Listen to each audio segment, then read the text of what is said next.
Hey, everybody, welcome. It's the 20th year we're doing this clinic on how to steer the head of the Charles. Really psyched that you're able to join us.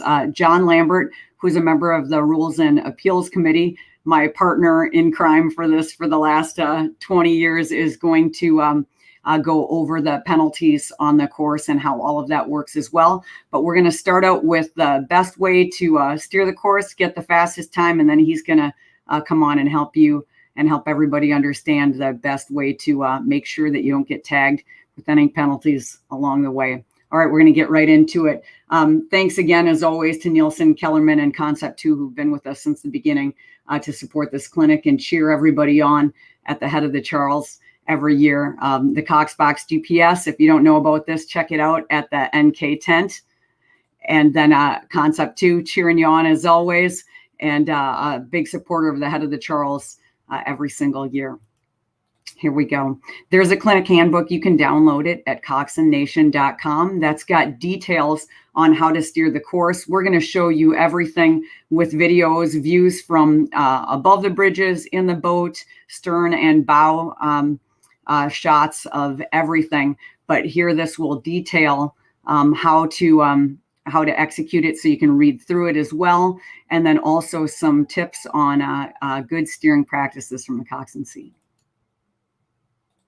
All right, so how do you go fast at the head of the Charles? Well, it's a combination of all of these things. Good blade work, a sustainable rhythm. That's really important. It's a 3-mile course. Efficient steering is key. It's definitely a coxswain's race, and a clean course. Those 4 things, put them all together, and that's the way to have the fastest time that you can get on this course, the toughest head racing course in the world, in my opinion. All right, so with your steering, number one, as a coxswain myself, you want to make sure that when you're steering, you're having as little effect on the balance of the boat as possible. So in the booklet, you'll see the one that you can download. There are some tips on holding the tiller correctly, how to steer subtly on straight stretches, and then communicating clearly with your team when they're going to feel the effect of your steering. And they most certainly will on turns like the Weeks and through the Elliott Bridge. Okay, so you always want to learn the course, and you want to learn about the crews that are starting in front of and behind you. And then if you can practice the tough spots on the course in advance, you can do, if possible, and get there a couple days early, then it's worth doing. There's a lot of detail on the course itself in your regatta registration packet. And as far as the crews that are starting in front of and behind you, look at the start list and do a little research. If you know that you might catch them early, try to strategize for where that might happen so that you're ready for it. And as far as practicing on the course, if you can't get to the Charles in advance to do a dry run, when I was in college, one of the things that I would do is we would just ghost race the race in the middle of Lake Mendota when I was at the University of Wisconsin. So those are little tactics you can use as well. All right, this course has got to be navigated. Here are 8 key areas, including in the start chute, which can be a very dangerous area in the warm-up. So we're going to talk about that in detail. And I'll help you review the course, and then we'll strategize for each section of the race. And this is really important. Once you learn this from me, it would be a really good idea to talk to your teammates and make sure that they understand how you're going to go about it.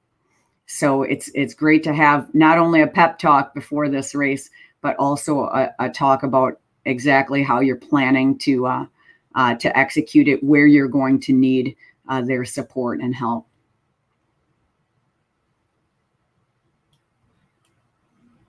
Okay, so here's a preview of the course from inside the boat. And we're going to take you through in high speed. This is in the start chute, getting ready, approaching the BU boathouse, which is the start line. And here we go. You'll cross through 2 yellow tetrahedrons and then go through the BU bridge. Best to go through that single file if possible. Off to starboard is Magazine Beach and a bunch of green buoys. You're going to want to make sure to keep those off your starboard side. As you round Magazine Beach, you'll come out pointed on the Powerhouse Stretch. This is the one straight shot on the course. It's about 1,500 meters long. First, you'll go through River Street. You can pick either the center or the starboard arch, the Cambridge Shore Arch.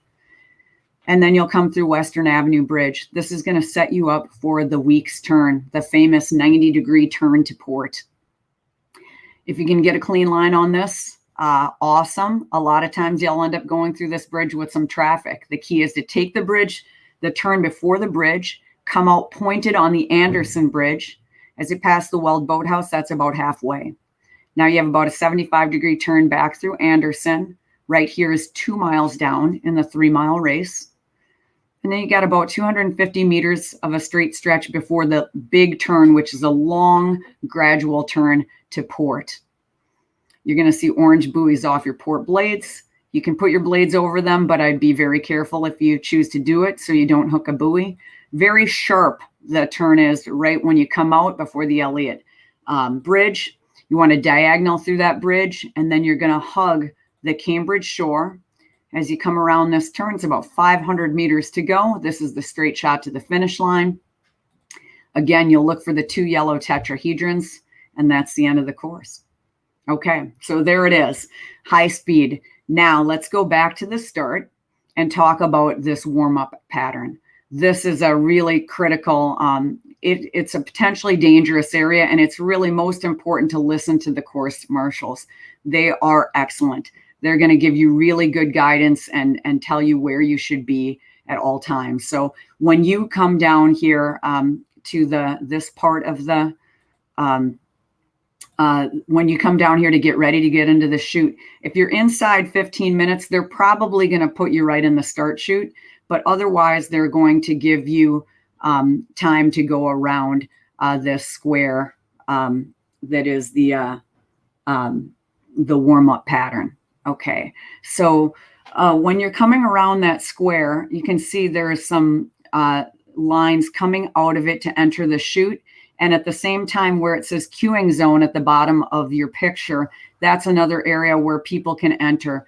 This area is potentially really dangerous. You want to make sure that you are looking around, your head's on a swivel, so that you don't have 2 boats coming from opposite directions. If there is a penalty in this area, it's going to cost you 60 seconds, and that is a new rule this year. So you don't want to race your own you don't want to wreck your own race or somebody else's before the race even begins. So be extra careful when you're here in this area.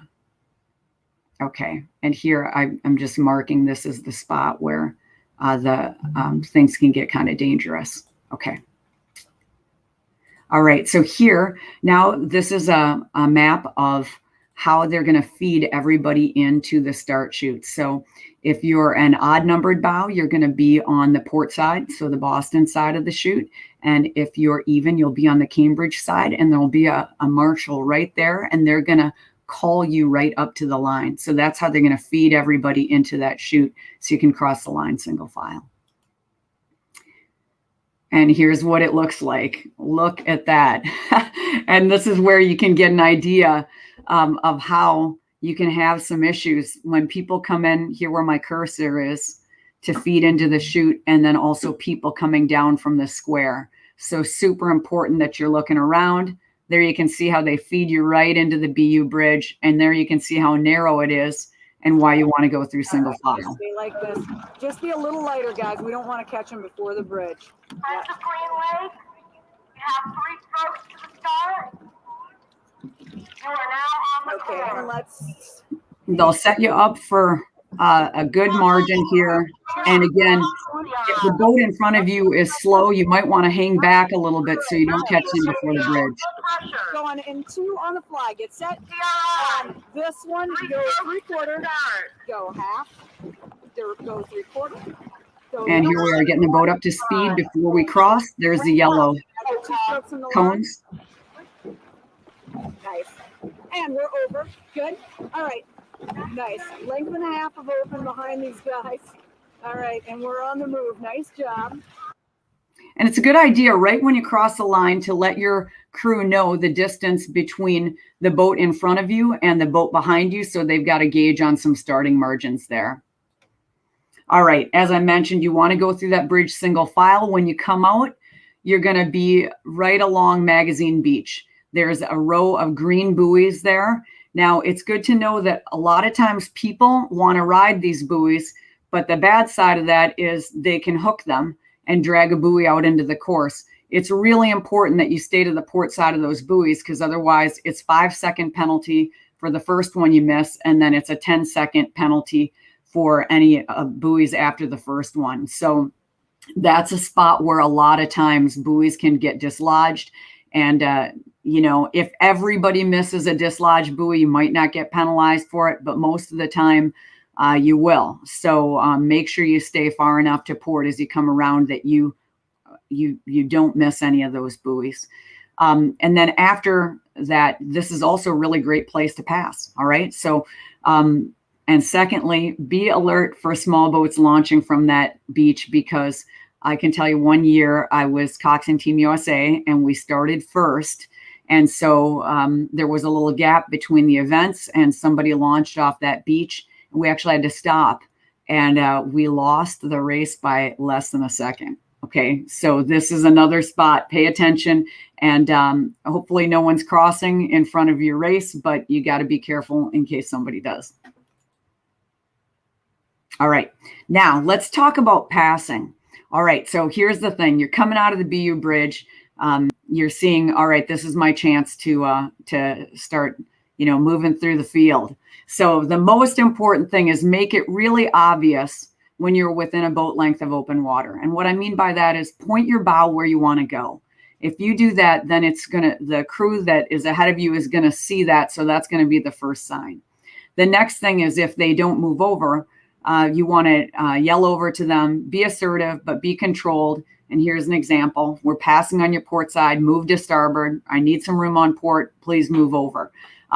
If you swear at the other boat, well, that's where you might be able to get in a little bit of trouble. Generally, the officials, if you're fired up and you're saying, if you drop a couple of words to your own crew because you're excited, they're not going to have a problem with that. But if you drop some words at another crew and it's disrespectful, then you're looking at an unsportsman like penalty. So try not to do that. Okay. Your bow person can be great, especially if you're in an 8, because they're going to be that much closer to the boat in front of you. So you can prepare that person in advance and say, hey, if I need some help when I'm passing another crew, can you yell over to them and tell them, we're coming up on your port or starboard side, move over. And that can be very helpful. Again, don't drop any swear words at them though. Cool. All right. So sometimes passing can get a little tricky. Sometimes you'll have a crew that's defiant, and in that case, be firm, but don't be a jerk. You might say that they're risking a penalty if they don't give way. But more often than not, what you'll have is a crew that panics, and sometimes they just don't know what to do. So if that's the case, give your own crew a heads up. And then the other thing that you might do is say to the other crew, where you need them to go to give way. So you could say, move to starboard, I'm coming up on your port side. And then that can help that situation. And here's an example. We're going to start moving on this pass right now. Great. Nice, guys. Yeah. All right, we're going to come on your inside. Nice, guys. All right, CLI, move your port. Move your port. Move your port. Move your port. Yep. You guys need to move over. Yep. Good. All right, you're going to have blades just off port side. Nice, guys. Good job. All right. Yeah. Those bridges can be really helpful too in amplifying your voice, as you just saw in that example. Okay, so sometimes, you hate it when this happens, but sometimes you're going to be passed. And when that happens, you want to be strategic about that. So make sure that they make their intentions obvious before you give up the right of way. They might come up, and if their bow is pointed on the other side, I might just leave it alone and let them choose which path they want to take. And then the other thing is just if there's no obstacles or corners and there's other boats in the vicinity that you can work off of, you can just use that to keep morale up. So sometimes, you got to remember the goal is the fastest time. And even though you may not be beating the one boat that's passing you right now, you want to remember there's other boats out in the field that you can race against, even though you're not able to see them, directly. Okay, so now here, this is the Powerhouse Stretch. You've come around Magazine Beach and you're setting up for one of two arches, the center arch or the Cambridge arch, which is the starboard one. Pick your arch based on traffic. It's the same distance. It's within 5 meters between the two lanes. And I'll let you do a little research on your own to decide which one's faster. Here, you can see this two boats going through the Cambridge arch. That one's very narrow. It's hard to get two through at the same time. Good. Nice. That one's colliding. Blades right here. Just stay controlled, okay? Keep pushing back. This is the grade 8. Pushing back. We got a bridge right ahead of us. They're going for the center arch. Good. Just stay controlled. Let's go. Finishes for 5 in 2. Ready? So she's going to wait to make her move. Finishes now. To ensure they get to the bridge clean. Complete. Okay, right back in it now. That's it. That's it. Ready? As soon as we get clear of this bridge, we're going to charge, okay? Your goal should be to navigate all the obstacles as cleanly and without altercation as you can. Push now. And now they're going to charge. Yeah, that's it. That's it. So there is room for two boats in that center arch, but if the boat doesn't give way right away, it can get a little dicey. So that was excellent handling of that situation. All right, so here you see River Street to Western Avenue. That's a straight shot, same distance, regardless of arch selection. So pick the arch that has the least amount of traffic. That would be my advice to you. Now, as you come out of the Western Avenue Bridge, your next mark is the Weeks. And you want to point for this little blue dome that's up on the shore, okay? Point your bow on that. It's directly above the orange, the outermost edge of the orange buoy line. You're going to hold that point until you get to the turning tree, and then that's where you're going to start your move. So the key to the Weeks Bridge turn is to actually execute the 90-degree turn before you go through the bridge. And this blue dome and that turning tree are your key marks to show you exactly how to execute the turn. So now I'm going to show you some examples. Stable and rhythmic. That's the way. Good. Nice, guys. The blue dome is going to eventually disappear into the shore. But it's where the arch, it's where the bridge meets the shore. There's the tree. Now, go! Hit it! Big starboards! And big starboards! And it's when your bow crosses the tree. Nice, Shayla! Big finish now. That's right. It's gonna be You're going to use your starboards to help you on this turn if you're in a 4 or an 8. Guys, I love it! Yeah, Shayla! Nice! Even pressure. Beautiful, guys. Okay, so these turn like the Weeks. It's 90 degrees, so you want to make sure that your crew knows it's coming. I would practice the Weeks Bridge corner in advance, even though I was in the middle of a lake. We would literally talk through exactly how we were going to execute it. So this is how I do it. You'd let them know, all right, Weeks Bridge, it's coming up. I'm starting the corner to port. So I would start steering right when I got to the tree, and then I would call in my starboards, tell them to hit it, and then they bring up the pressure, and then that helps you actually hang that corner. And sometimes if you're, let's just say that your starboard side's not that strong, or maybe your port side is too strong, you might then ask your port side to reduce the pressure. So if you're trying to hang the corner and it's not quite happening, you could have your port side ease off. And then very important, once you come through the turn, make sure you tell everybody to return to even pressure and that you're straightening the boat out. We're going to here's an 8. Let's get everybody breathing, get low, right on. And I need more direct catches on this one. Chest up, sit up, hook it. Sit up, better. That's it, guys. Hanging the turn, staying tall, getting ready to hit it, holding my line, starting the turn on this one, turning. Yep, killing it. Hang back now with me. Starboards coming in on this one now, starboards. Go now. Go now. Yeah, that's it. Killing it through the weeks. Sitting tall, coming through the arch. Ready to go even pressure. You know you've really crushed it if you come out of the arch straight back. close to that port abutment with the orange buoys close to your port blades. The length and a half, about 24. I need you to stay tall. Stay tall. BC! Stick to starboard! Legs, quicker catches. Legs, quicker catches. They're not going to pick up this turn dress. I will get you there, promise. So in this case, I will get you there. she's still on the blue dome and she's trying to hold her point. Forward! Legs! Legs! Yes! Sharpen them, sister! BC! No! Legs down! Legs! Columbia, stay to starboard! Sharpen! So far, so good. She's still able to hold that point. Columbia, stay to starboard! Now! Legs down! I get some blade to blade, it's okay. Yeah!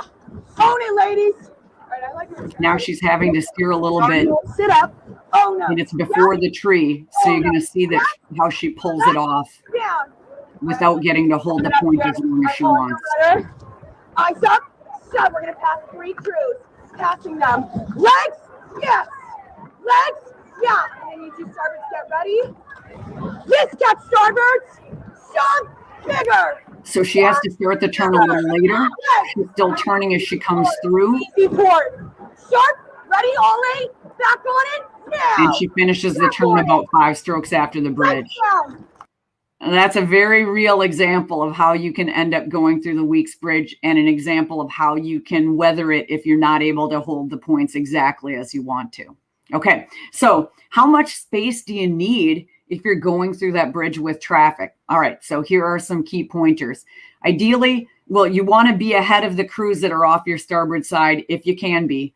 Otherwise, they're going to probably push you in too close to that abutment and wreck your turn. Okay, so if you can have at least a half a length of open water between your stern and the bow of the boat behind you, then you're going to have enough room. So this reinforces the point about when you're in between obstacles is where you want to get yourself in position. So sometimes you may have to increase or decrease pressure. We'll talk more about that as we go through this, but to get yourself in the best position to hang the corners with the points that you want. So here's an example. Our boat is on the inside.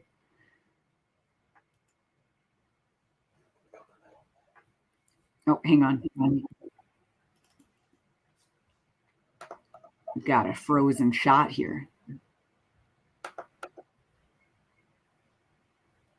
Okay, I'm going to back up. Come back. Hang on a second.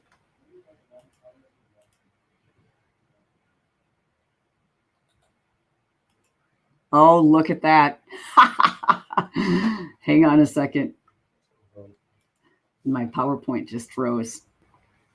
Okay, you guys, while we're fixing this, if anyone has any questions, go ahead and shoot.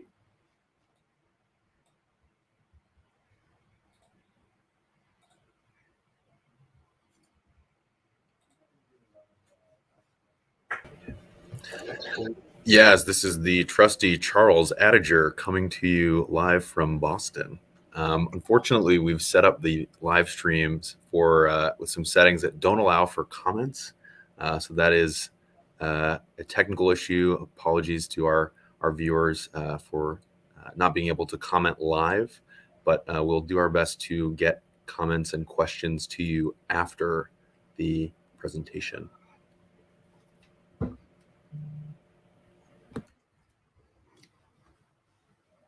You can go ahead and turn this. Okay, cool. All right, hang on a second, gang, and we're going to try to get this rolling again.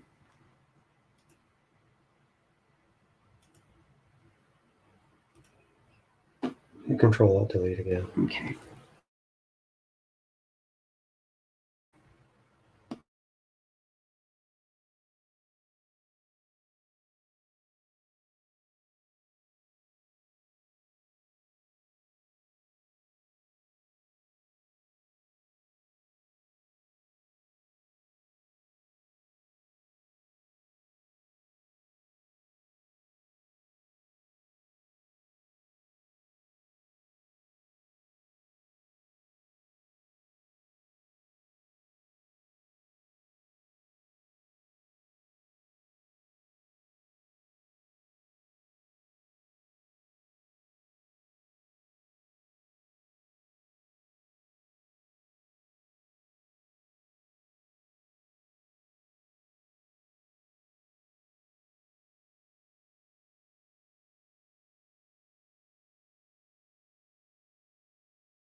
Oh, we got about a length from bow to stern of open. Let's go. Yeah. All right, here we go. Good. Starboards, just be ready because your corner is coming up. I'm going to try to push him out. Here we are with the boat on the outside, and I'm trying to hold my feet on that blue dome. She's in a bow loader, so she can't see us. All right, I see what's going to happen here. This is fine. We're going to let them go ahead. It's fine. We're going to stay just like this. And we're going to just make sure we hit it. She's trying to go in too tight already, so she's going to go wide. It's good. Sit up, everybody. Starboards, be ready to hit it. I'm starting to see it. My heart rate was about 200 right here. It's going to be good. Starboard's ready. Oh, this one, go! 1, 2, yeah! 3, nice! So having that room between their stern and my bow was how we pulled this off. You got it! 7, you got it! Even pressure! So there you see. Okay. Now here's an example of when you're on the outside of the crew coming into the turn. Same thing. You want to make sure you've got a half a length of open water or more so that you're not T-boned by the crew that's on the inside that has underestimated what the turn's going to take. So if you stay true to your headings, this corner is going to work for you as planned. Inside team's probably going to go wide, and then you can cut across or wake to take the turn nice and tight.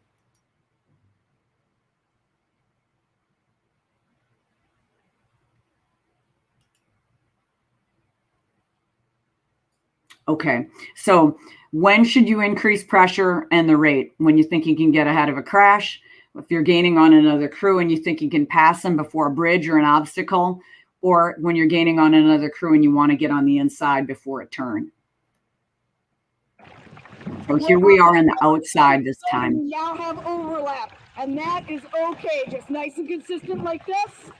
And this is us realizing we're going to have to take the rating up to get ahead and get the line we want. We're going to bust it because they are going to be in too tight. Guys, headwind, blowing to starboard, big, strong, and swinging. That's the way. Swing it long, swing it strong. Yeah, just like this. Okay. Yeah, guys, here comes the corner. All right, real good. You guys, I think we're going to need to jack it now, actually. Nice, big legs. All right, So you can see him off port. everybody, going to kick it up a And I'm realizing I need that half a length of open water to make this happen. These guys, so we need to go. Yep, need to go now. Yeah, that's it. So I'm pointed on where the bridge meets the shore. Blue dome has just disappeared. Yeah. Big swing. Nice guys. Nice guys. That's the way. Yeah. All right, you see them feed. Keep an eye on them because we're going to cut across and they're going to go wide. Ready, guys? All right, starboards. I'm starting to steer it. I'm watching them. Good. Yeah. Okay, we got it. We got it. That's good. Just like this. Get ahead of them now. Big swing. Yep. That's it. Straight. We're straight. We're straight. Stay straight. Do it a little more now. All right. Good. Clear. Watch your blade. The bow seat just yelled clear. Straight. All right, guys. Good. All right. Nice, you guys. That was f***ing scary. All right. My heart rate still goes up on that one to this day. Okay, so now here are some shots to give you a view of some trouble here under the bridge. You can see this boat on the inside. They're in way too tight, and then they get crowded, and they cannot hang the turn at that point. This is why it's so important to hold that line and hang the turn at the tree. These guys are all steering way too late, and the boat on the left is in way too tight as well. Okay, now here you're going to see some crews that have chosen to hug the orange line on their way in. Then they realize they can't hang the corner, and you can see they're heading over to Harvard Square in a collision too. same thing. If you stay in too tight, you want to come out ideally pointed on that Anderson bridge. Instead, these guys are going to be picking up a funnel cake from the vendors there at the on the Cambridge shore.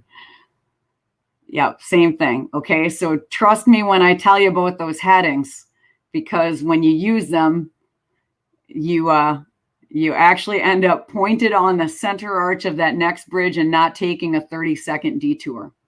Okay, so now here's a shot of what it looks like from the top of the Weeks Bridge. And here's a crew with an excellent turn. The tree on the left, that bright lemon yellow one, is the turning tree. You can see they held their line on the blue dome. They got to the tree, and here they cut it. And that is just textbook. Perfect turn.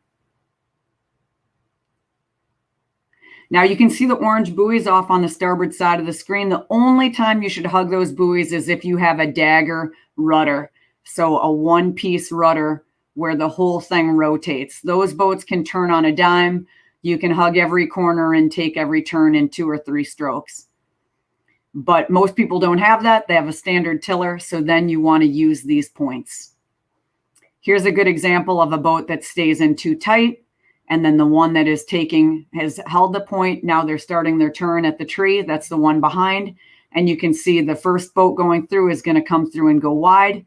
And the second boat is going to come through perfectly and pointed on the center arch of the Anderson Bridge.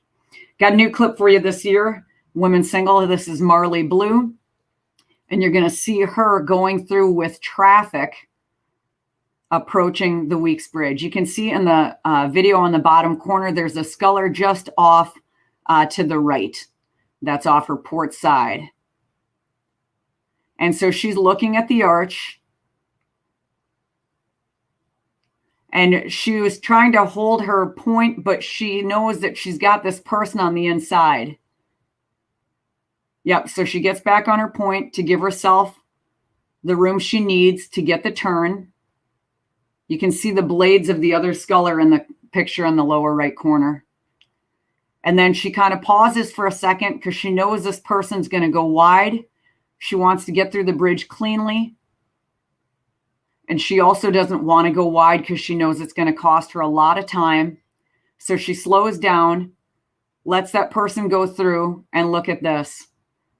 The other single is going to go wide, and now she's going to come through and have her point on the center arch of the Anderson Bridge. So that was really good tactical rowing there in a single to make sure she was able to keep her line and not lose time. Okay, so as I said, you want to come out pointed on the middle arch, middle of that center arch of Anderson Bridge. This picture is you're looking through the Weeks Bridge at that center arch. And one thing that's super important, the Cambridge Shore Arch in the Anderson Bridge is illegal. It's because it's super dangerous. So you shouldn't be able to go through there because there's a green buoy line between you and that lane. So as long as you stay on the course, you're going to be fine. Okay, so the turn through the Anderson Bridge is to starboard, but immediately after you go through the Anderson Bridge, you want to get in position for the big turn to port. So once you get through that bridge, you can pass people on starboard as long as you can get your stern clear of their bow right after the turn, because you've got about 30 strokes to pass them cleanly before the big turn to port. And that big turn to port is a turn you definitely want to be on the inside. This is what it comes down to. Nice job. 7, hit it. 8, coming level. 9. So we are on the outside of this turn. We are 20 strokes from that bridge. So I'm trying to get ahead of the other 2 crews so I can get a good line. You're up, Kristen. This is what it's all about. Nice. 3 boats headed for the bridge. We got to go. Up 3. Hit it. Go. Bigger. Go. Bigger. Go. Bigger. If we can get ahead of these guys, we have a chance. That's it. Good. Nice. Doing it. Good, guys. Good, guys. Nice. Keep going. We're going to pull it off. We're going to pull it off. Nice. Keep going. You got it. Yes. Good job.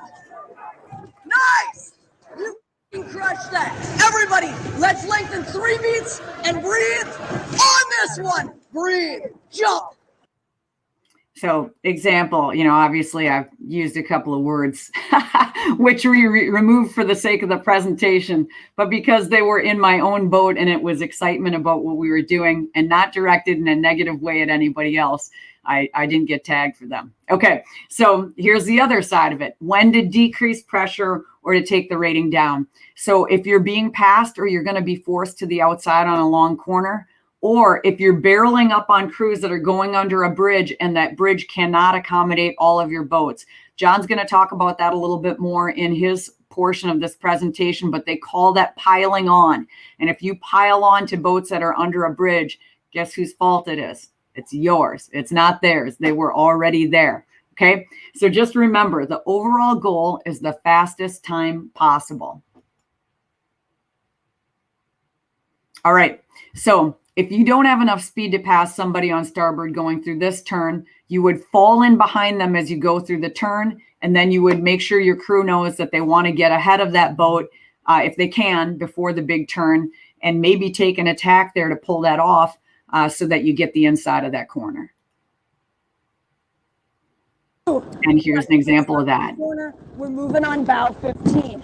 Move away from 17. Let's take more. It's going to get tight through this bridge because 15 is catching 12. It's possible we might have to drop down to half pressure for a couple. Stay cool. We should make it. All right, this is going to be a cluster. Stay loose. That's it. All right, guys. Gonna back off just a little bit in a second. And now, easy, just easy. Trust me, easy. You're cool. Easy, easy, easy. Paddle, paddle, paddle. It's okay. It's okay. Good. Starboard's light. Ports, get ready to hit it. Starboard's take an air stroke. Ports, watch your blades. Good job.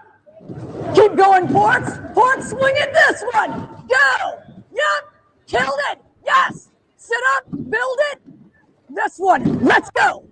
All right, guys. We're going to pass these two boats, 15 and 12. We got 250 meters to do it. We got to get by 12 so we get the inside on this corner. You are kicking ass. Cool. All right. And we did. So that's we got through that corner clean, and then we used that 250 meter stretch to get ahead. Now, here's your next point. The outermost edge of this buoy line is right below this white apartment building. It's just off to the side of the white apartment building. Sometimes the sun can make it hard to see the buoy line, so use that white apartment building as a gauge. You don't want to follow that storm. You want to beeline to the outside of that line. Set. Ports in, go. Legs down, send. Sit up now. Yep. Sit up now. Even. I want you on the legs. On the shot. Right here, lock on. Right here, lock on. Yes, dogs. Yes, dogs. All right.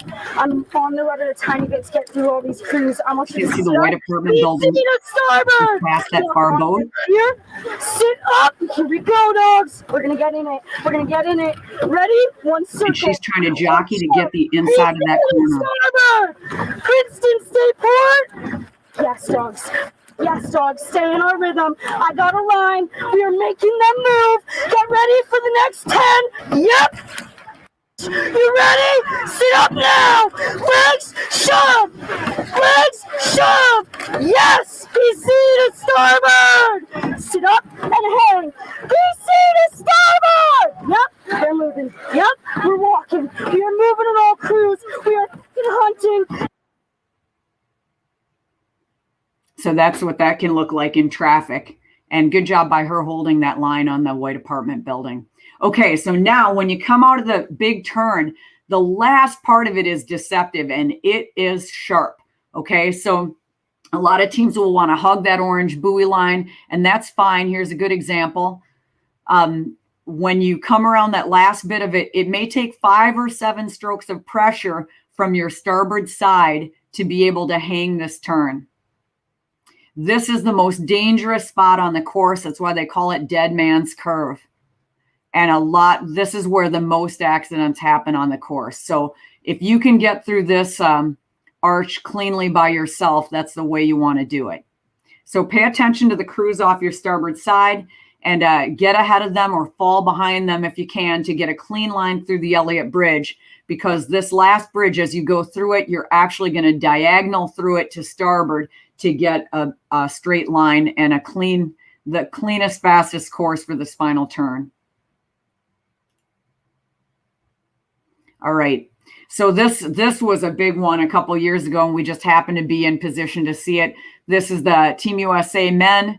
They started ahead of the University of Washington. Washington caught them right before the big turn. So they're gaining on them right before the Elliott Bridge. So this is the sharp part of that corner. They're coming into it. And technically, the USA should give the right of way here and leave Washington enough room to get around this corner. And this is why you want to try to go through solo if you can. They didn't give them enough room, and then boom, you can imagine words were exchanged. Blades flying, words flying, and the U.S. team actually got a 60-second penalty for that. Okay, so that's a real example of how dicey it can get in there. So again, if you can go through by yourself, by either increasing pressure to get ahead or falling in behind, that's a place where it's going to be potentially very helpful and safe. Okay, so here's some more examples. Now, ideally, you're going to want to diagonal through that arch and come out by the far end of that dock. Those guys, they started steering too late, or they didn't have the power to hang around. This is just tragic. These guys caught a crab in the worst spot on the course. And then this crew that's passing them on the outside, as a result, is actually forced to go through the far arch. And that just had to have cost them at least 30 seconds right there. If it were me, I might have stopped and had my ports dig in and then go through the center arch. It's that much of a disadvantage to go through the Cambridge arch there. So again, late turns here. And that's how messy that can get. So as you're be ready as you're coming around the sharp part of that turn, get your starboards in it, get your starboards on it, and have them help you crank it around so you can come through with a good line. And I'm going to show you this line in detail here in a second. Yeah, this coxswain is like, I'm not going through that Cambridge arch. I would have done the same thing. So that was a good job on their part to just have the ports hold it so they could get through the center arch. So good save there by that coxswain. Here you're going to see somebody, decide they're going to go for the Cambridge arch, and then check that out. They're still going to have to check it down to hang the turn over there. So that is just a ton of wasted time over there and dangerous. All right, so the line you want to have through the bridge is you're going to hang that corner. You're going to have your starboards help pull you around to get a line to diagonal through the bridge. So when you actually go through the bridge, you are not steering. You are heading straight over towards the far corner of the dock at the Windsor Belmont Hill Boathouse. At that dock are 2 or 3 green buoys that are there to protect the dock. This is the one buoy that I always put under my starboard oars because you're diagonaling over and your chances of hooking it are minimal. So you just beeline right over there. Do not follow the orange buoys. Cut right across to that final turn. Put the green buoys under your oar shafts. Legs, shot. And here's the textbook version from Pete Cipollone. Press send. Press send. And now I'm going to come off the buoy line and we're going to pick up the other side. Yeah, 4. Yeah, 4. That's it. Here we go. That's it. Legs. Good. Coming around the bend. Now 800 meters to go. Let's do it. Press send. Press send. I'm calling on all 4. Sit up tall and breathe and dig down deep. Corner's over. He's diagonaling through. Here we go. Yeah. He's pointing just to port of that Very good. dock of spectators. That's it. Press send. Yeah, Gabby. Take them home. Drive it. Yes. Shah. Rudder coming on now to the starboard side. Here we Now go. he's going to start turning, Yeah, 4. just following the shore around. Yes. You're going to see the green buoys come up on starboard here. Coming through. All right, no one gets started. We're going to come close to it, Doc. No worries. Here we And go. he's going to put that buoy right under his oars. And there it is. Boom! Yes! Boom! Yes, this is it. This is the last fucking turn. Adele, you're back on starboard. One more, baby. Okay, now even. Sit up! Sit up! Yes, yes, yes. Nice. We got this. We got this. Now swing it. 155. Buoy under port. You guys got it. Sharp! Sharp! Yes! All right, that's it. Guys, you just crushed that fucking turn.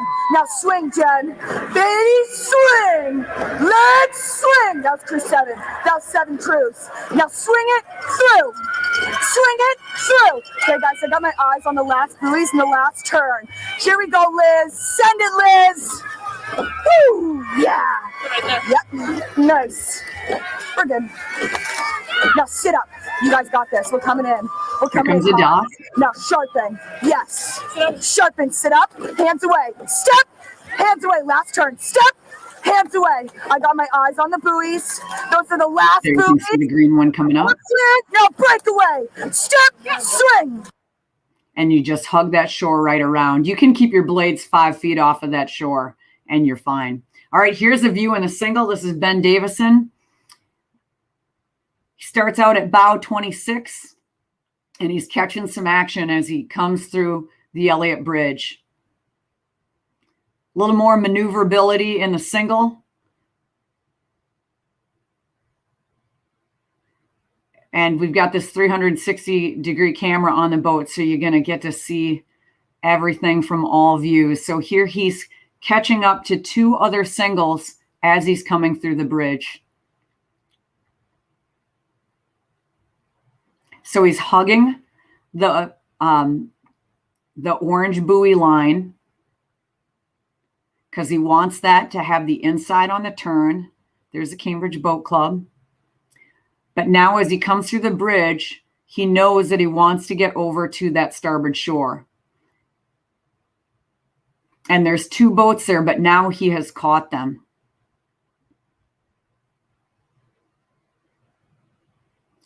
So this is where, you know, he's on these boats and he's on the outside. And especially in a single, this is where you can be a little more strategic. He's going to actually pause a second here. Yeah, I mean, bow and stern touch, that's not ideal. But then he waits, and then he gets his line, and then he cuts to the inside.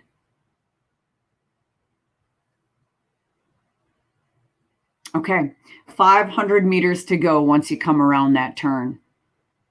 So this is where you can hug the starboard shore, and once you come around that last turn, you're going to see a straight shot to the 2 yellow triangles. You want to aim for the middle there. And about 20 strokes on the line, you're going to see a boardwalk on your port side. And so that's your key that you know you're about 20 strokes from the line. And then once you cross through those 2 yellow buoys, it's super important that you keep paddling so that you don't clog up the course and cause a chain reaction that forces someone to have to stop before they cross the line.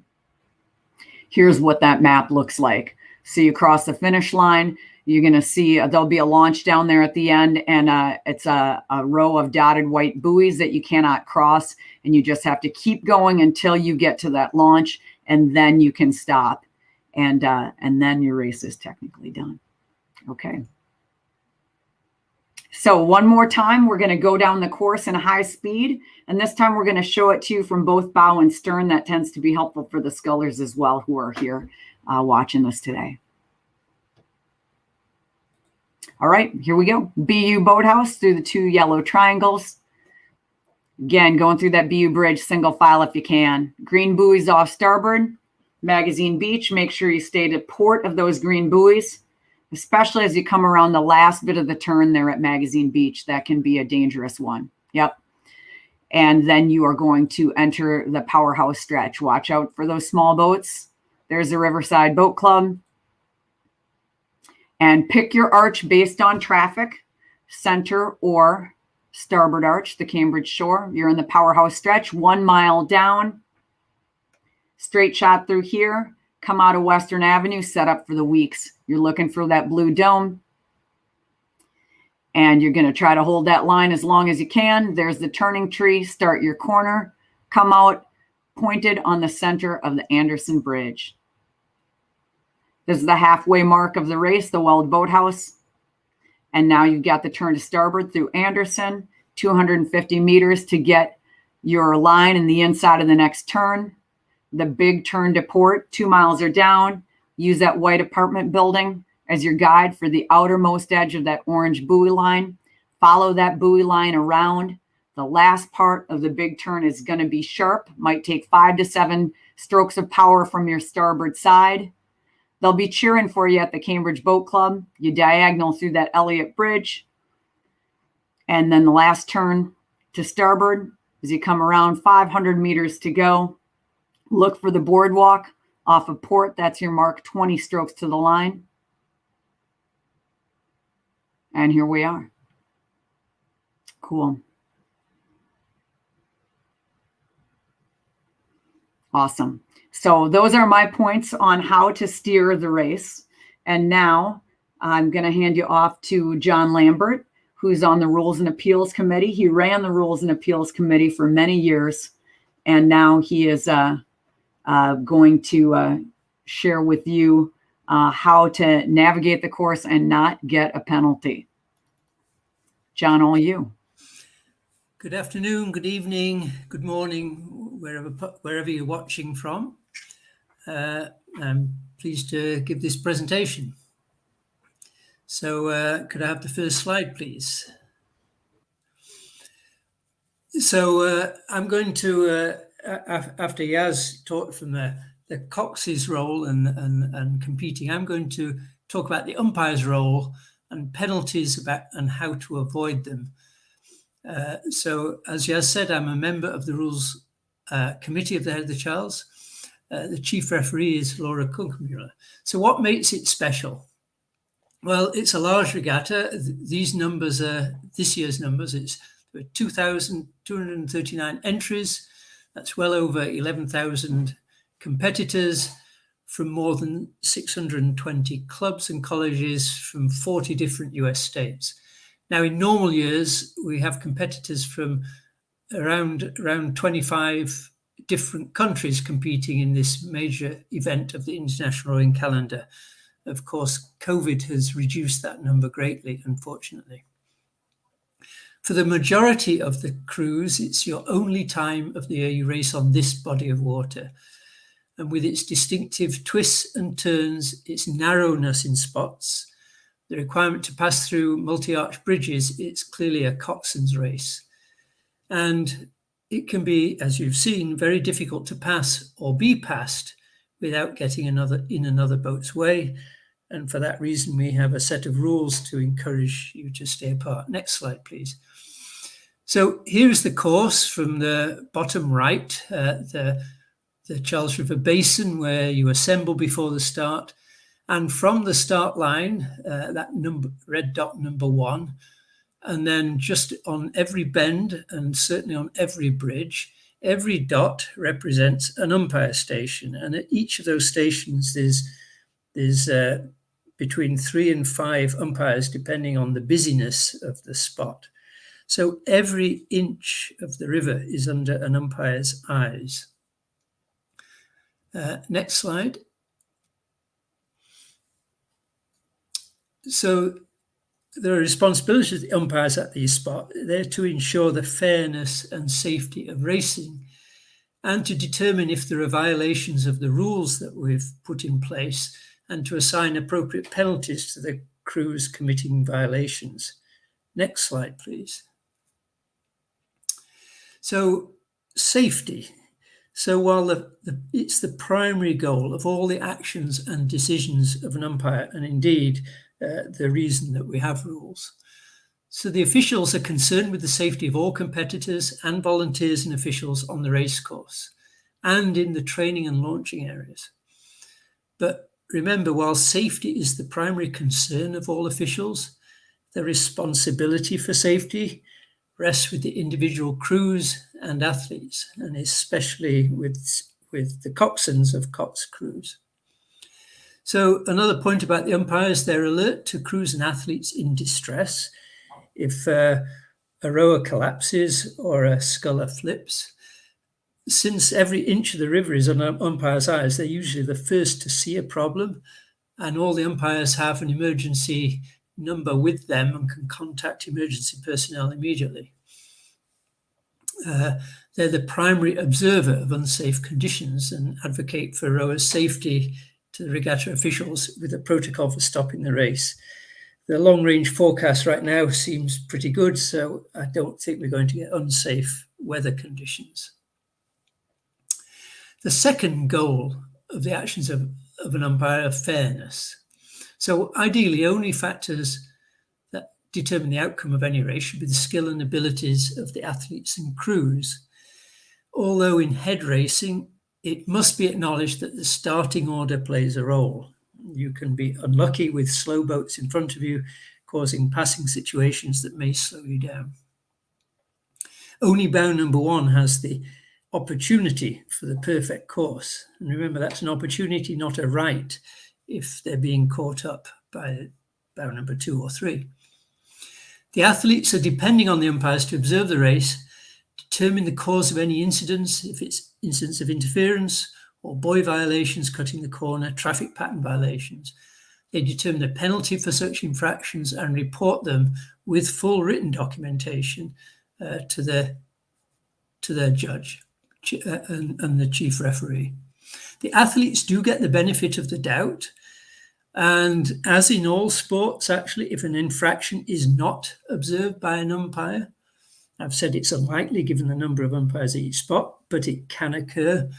It's not going to be penalised if an umpire didn't see it, but we have a lot of umpires to ensure that the chance of an infraction being not observed is minimal. Next slide, please. So now I'll go into the rules review and the penalties. So, and I'm going to talk about all of the aspects here, the buoys, the crossing the racecourse, traffic violations, interference and passing, and so on. Next slide, please. So what are the rules of racing? Where can I read them? Where can I find descriptions of the traffic patterns on the river? Next slide, please. So it's all online now. And next click. If you go online, this is from this year's website, you will find the website. Now, if you click on competitors, you will get this picture. And you can see here is rules and guidelines. So then if you click on rules and guidelines, next slide, this is what you'll see. And you'll see that there's new rules or updates to rules for this year. General entry rules, you've all entered now, so that's not so relevant. But then there's rules of racing. And so if you click on rules of racing, next slide, let's click. This is what you'll see. And you'll see a whole set on the race course, the traffic rules for racing and non-racing boats, practice rules, starting procedures, section 10 in particular, racing. And then section 11 is if you do get an infraction and you wish to appeal, how to go about it. And section 12 is some guidelines and responsibilities for all crews.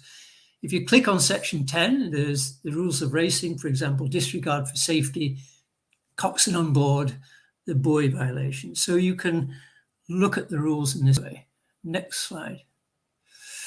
And this just summarizes the new rules, mostly the entry rules, but there is a rule at the bottom about the start line approach, which says that any competitor who crowds, forces contact with, or otherwise creates an unsafe condition, including and not limited to severe collision with another competitor in the starting chute or before BU bridge, may be given a 60-second penalty. So the requirement for safety and keeping away from boats occurs to everything that's happening in the starting chute as well. Next slide, please. Next click.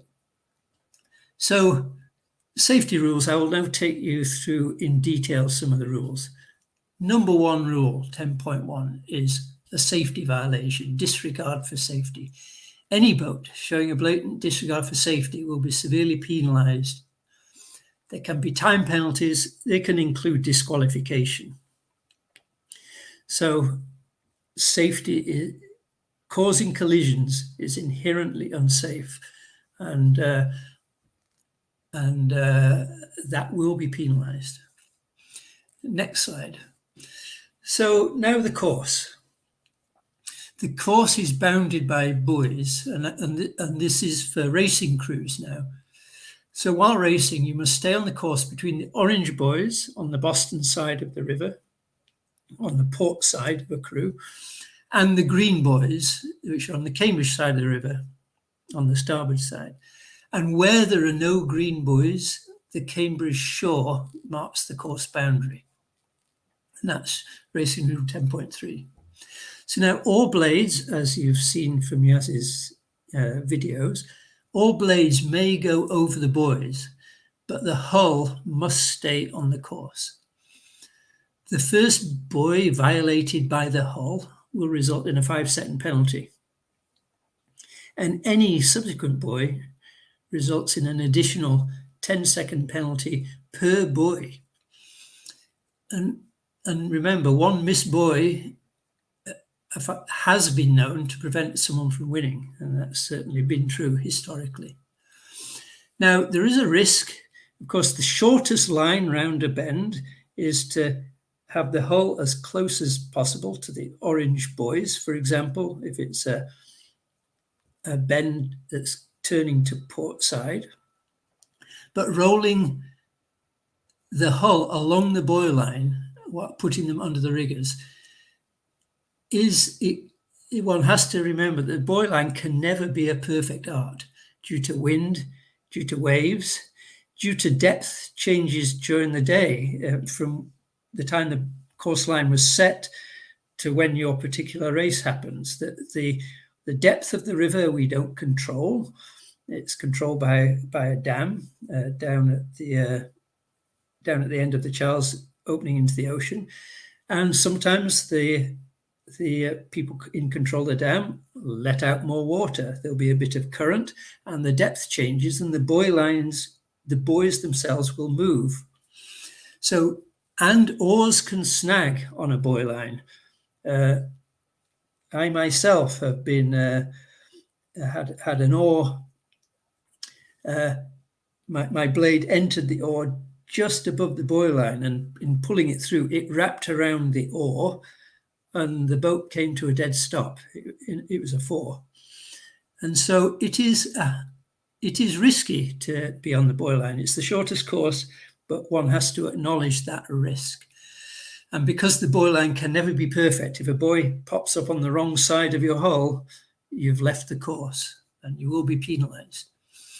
So a crew that has left the course may only return to the course when it's safe to do so.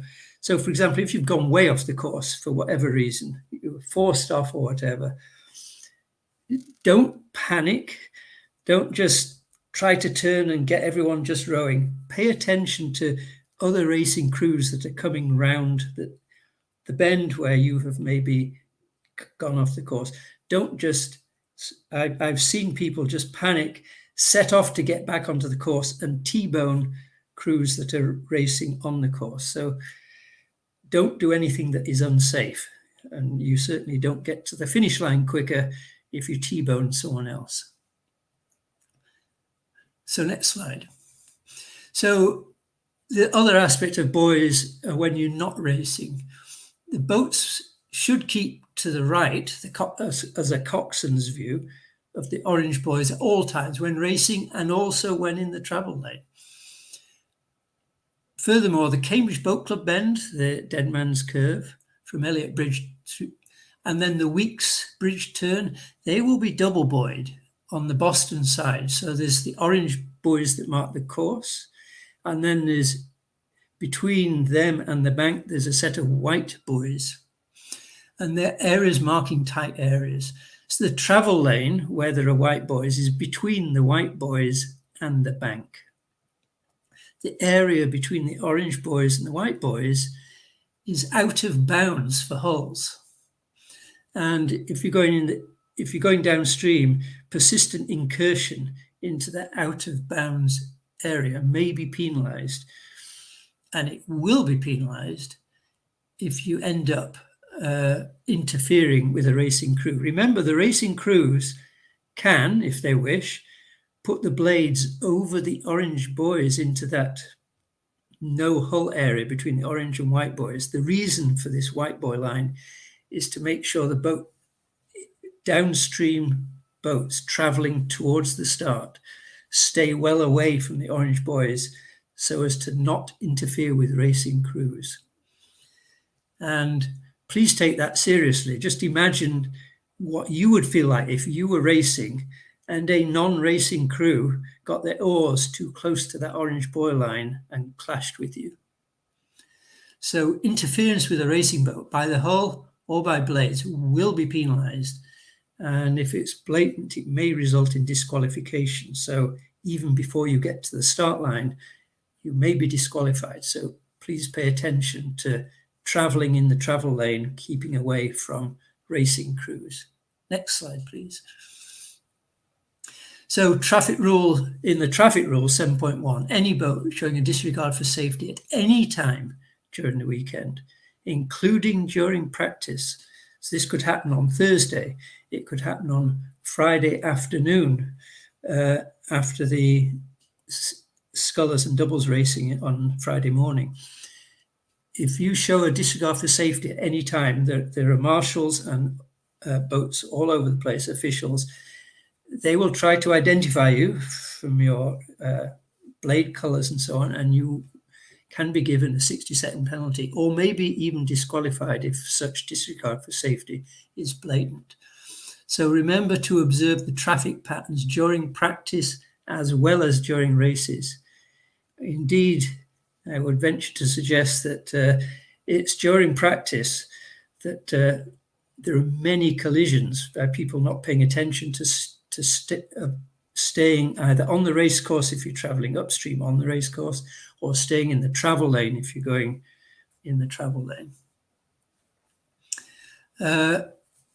The practice traffic patterns and so on, they're illustrated in the online pictures. So as coxswains or as scullers, it's important to know these before you go onto the water.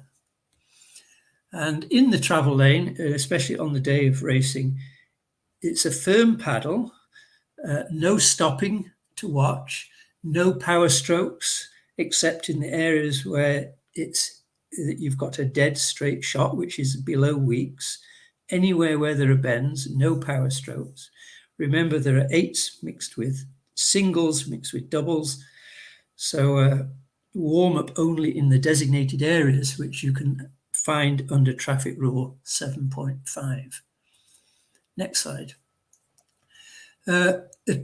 One thing to note, the traffic pattern for return to CBC, this was introduced for the first time, the last time the race was held in 2019. For crews launching from Cambridge Boat Club, which is just near Elliot Bridge, the crews have to finish and then follow the dotted line all the way around to near Newell Boathouse, where the stop sign is. And then there's an umpire's launch there, or a race official's launch, which will allow you to cross when there's a free shot to cross, so you don't interfere with racing boats. And then there's a return lane, which is the dotted line on the Cambridge shore all the way back up to Cambridge Boat Club. So following that course pattern is only for the people launching from Cambridge Boat Club. But for all racing boats then, that entire stretch on the Cambridge shore has now a green buoy line that marks this return lane between the green buoy line and the shore. So pay attention to the fact there may be scullers, doubles, quads, fours, eights returning to Cambridge Boat Club they're not racing, and they're in a travel lane that's marked by green buoys and the Cambridge shore. Next slide, please. Crossing the racecourse. Only cross when it's safe to do so, and it's the responsibility of every crew to keep clear of racing crews. I can't emphasize that enough. If you have to cross the course to either get to your launch site or get to the travel lane, make certain there's a safe crossing interval between racing crews, which is typically between events, and wait for a dock official or other personnel assigned to the launch sites to indicate that a safe crossing is permitted. And then when you can, just cross promptly and get off the course as quickly as you can. Any action by a crossing crew that causes a racing crew to either slow down to avoid collision or alter course may result in disqualification. So again, look at the traffic patterns before you get onto the river, even before practice. Next slide. The traffic patterns of the bridges, he has alluded to this. Note that the BU bridge is at the top, so this is going from top to bottom. That actually the out of the slide has slipped a little bit.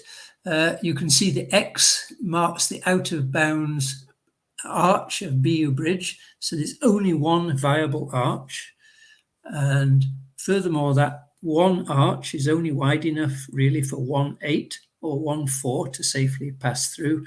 And I'll speak to that later. And then the Lars Anderson Bridge, which is the second up from the bottom, that the Cambridge Arch is illegal too. And if you go through either of those arches, you get a 1 minute time penalty. The Lars Anderson Bridge Arch is just too close to the dock of Weeks Boathouse, of Well Boathouse, sorry, and that's why it's dangerous and a prohibited arch. Next click. So that says in words what I've just said. Going through the right-hand arch, Coxswain's view of BU Bridge or Lars Anderson will result in a 60-second penalty. Or going through the leftmost arch of any bridge, apart from the fact that's highly dangerous because that's the downstream traffic lane, so you're likely to be in a head-on collision, you'll also get a 60-second penalty anyway. If it's a collision, you will be disqualified for an unsafe practice. We have had one crew once go through a Boston Arch. I don't know how it happened safely without collision. It did happen, and that crew did get a 60-second penalty. Next slide, please. Interference and passing. So this is the meat of what happens during racing. Interference is the failure to yield right of way to a safely passing boat, therefore impeding their ability to row a fair and safe race. So generally stated, the rules of the road, or I should say rules of the river, are that boats racing always have rights of way over non-racing boats. The passing boat has the right of way as long as the pass can be executed safely. Now, if you're a fast boat, note that the right of way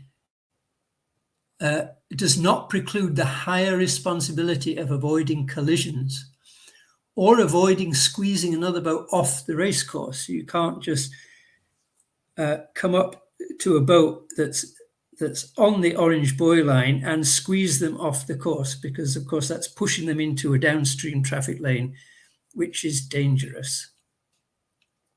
Competitors have been warned that the most egregious offence umpires are watching for is the non-yield interference. That's by a slower boat not yielding to a passer, and that's rule 10.5. Next slide. So the responsibilities of the boat being overtaken.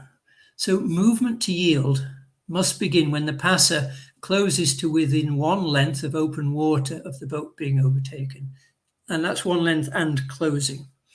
The yield should be completed by the time the passer has closed to within about half a length.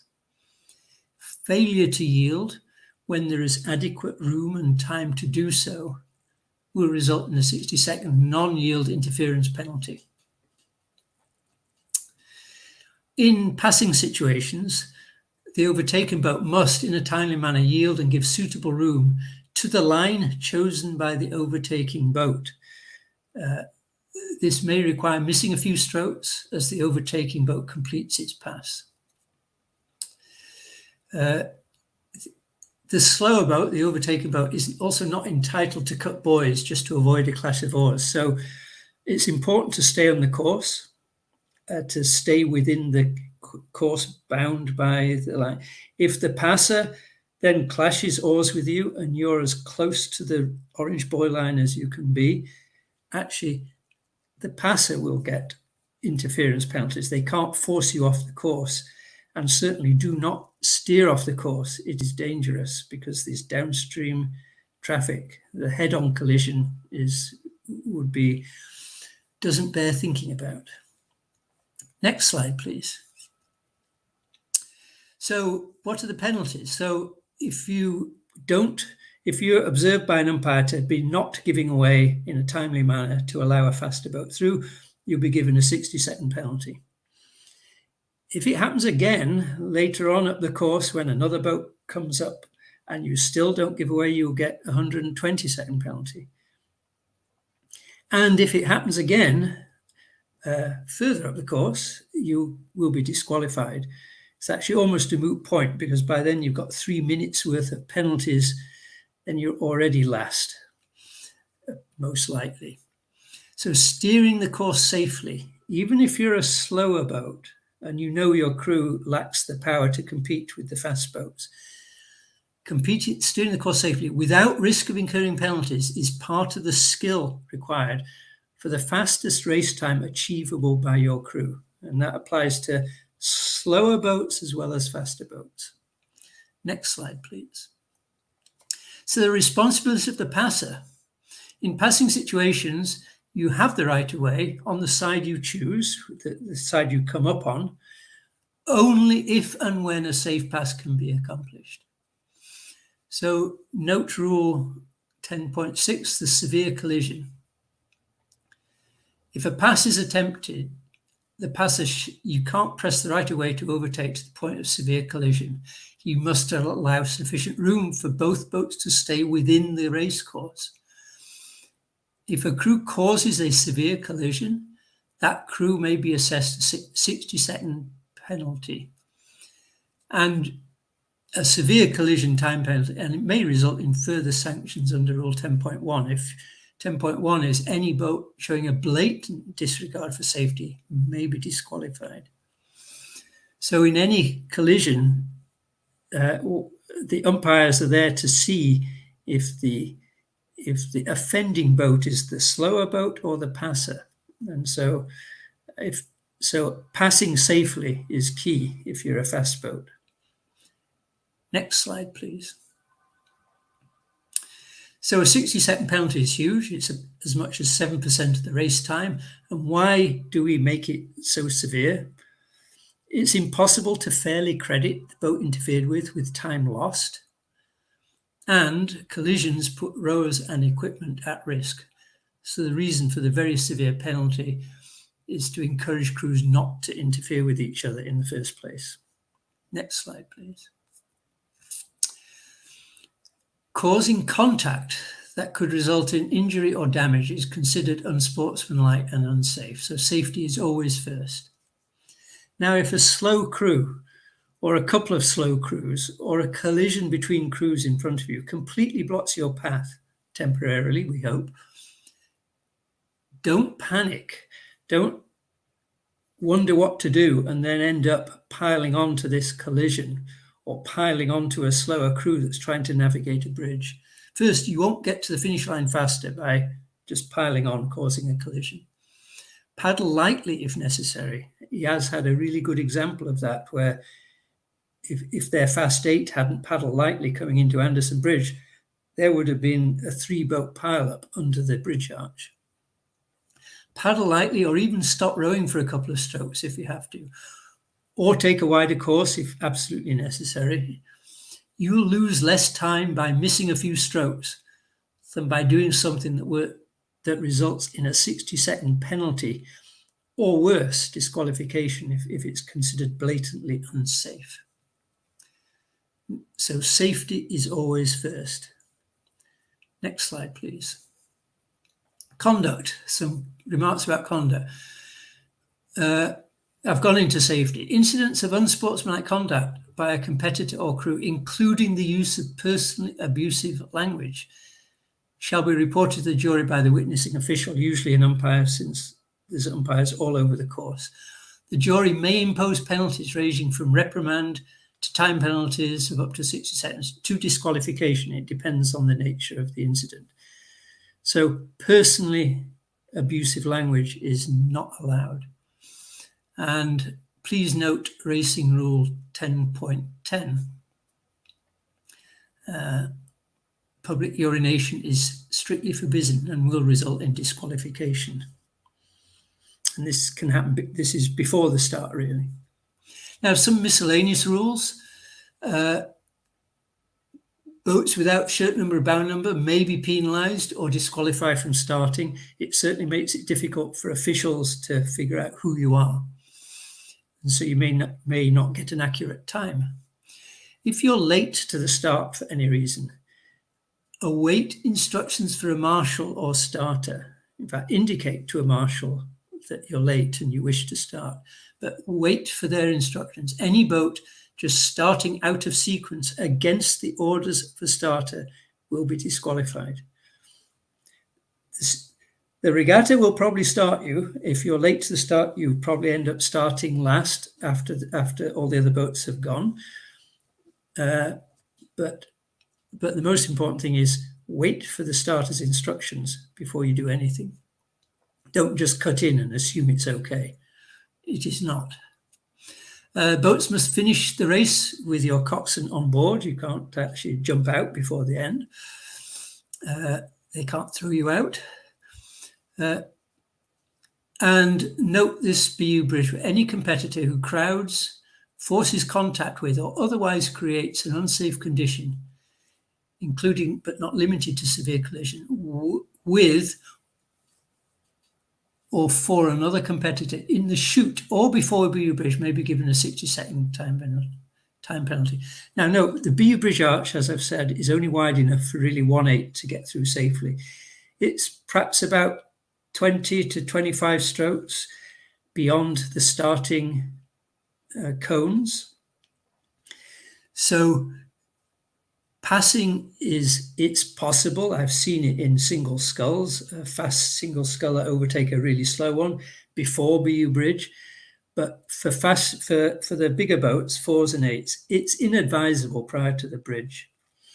Pay attention to, when you're in the starting chute, to the quality of the rower rowing in the boat that is starting right in front of you.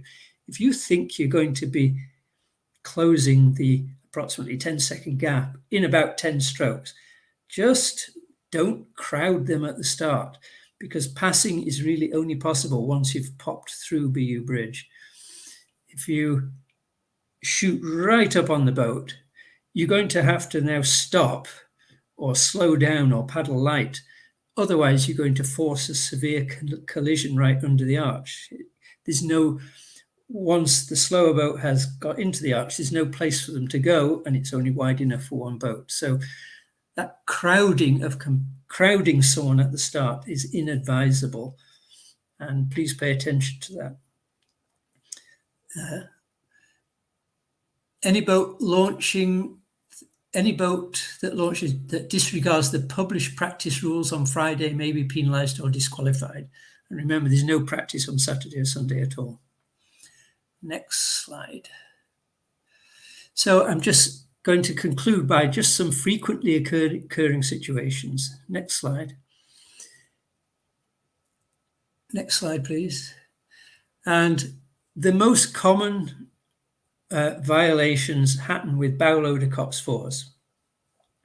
And many of the issues could be avoided if there was communication between the coxswain lying down in the bow and the bow rower. So if you're a slow crew, if you're being caught by a faster crew, the bow rower can let the coxswain know on which side the faster crew is approaching, and perhaps can call out open water distance, like 2 lengths Boston side, 1 length Boston side, so that the coxswain can steer appropriately to avoid interference. And the earlier you let the coxswain know that there's a faster crew coming up, it allows time for the coxswain to figure out where to steer your boat to get into a position where you're going to avoid any interference. If you're a fast boat, if you've overtaken another slower boat, the bow rower can let the coxswain know when there is clear water enough to steer at will. Remember, the coxswain can't see whether you've cleared the slow boat behind. So timely communication can help prevent a fast crew from causing what I call a cutting off collision with a slower crew. If once the faster boat is half a length clear of a slower 4, the coxswain may not realize that they're clear and start to steer for a corner, for a bridge, and just cut off the slow crew. The slow crew is on the course rowing its race. And so it's really unfortunate if a faster crew ends up with an interference penalty because they haven't cleared the slow crew they've just only partially overtaken. So discuss in advance, you coxswains, with the bow rower what you would say. After all, the rowers are rowing full power. I'm usually a bow rower in any boat I'm in. It's not like you can say whole sentences. You just want to keep the commands clear and short so that the coxswain knows what to do. And so please discuss them. So here's a classic interference. You've got boat A that boat B is caught up now within half a length and it's around a bend.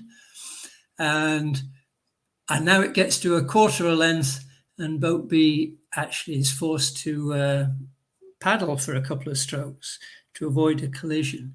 And is this interference? And the next click, yes, A failed to yield the shorter course. So when boat B is coming up tail to tail, boat A should have moved to the outside of the bend.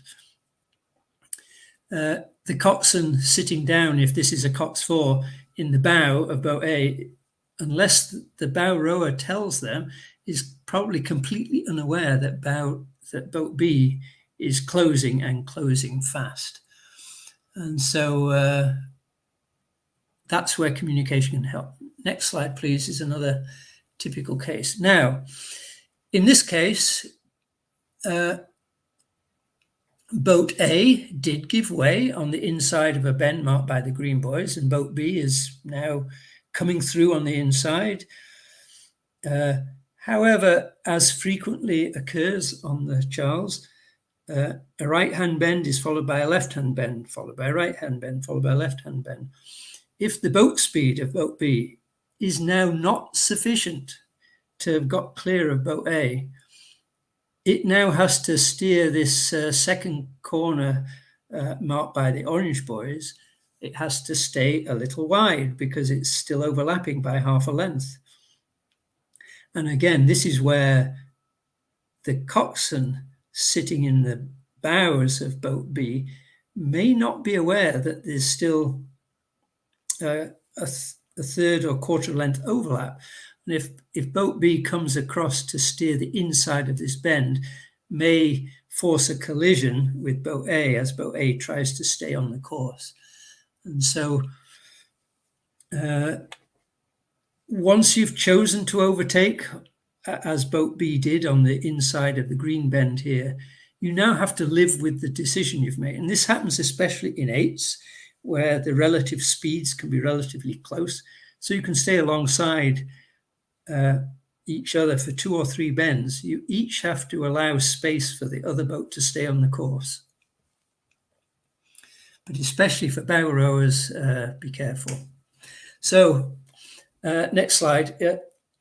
And so with this format, I'm not sure how we're going to address questions, but next click, please race hard, steer well, enjoy the experience, and be safe. most importantly, just stay away from other crews, whether you're fast or you're slow. And I see from the chat, unfortunately, we don't have a good facility for taking questions. But hopefully that was helpful to you to understand what the umpires are seeing and that they are there for your safety and to ensure fair racing. Thanks for listening.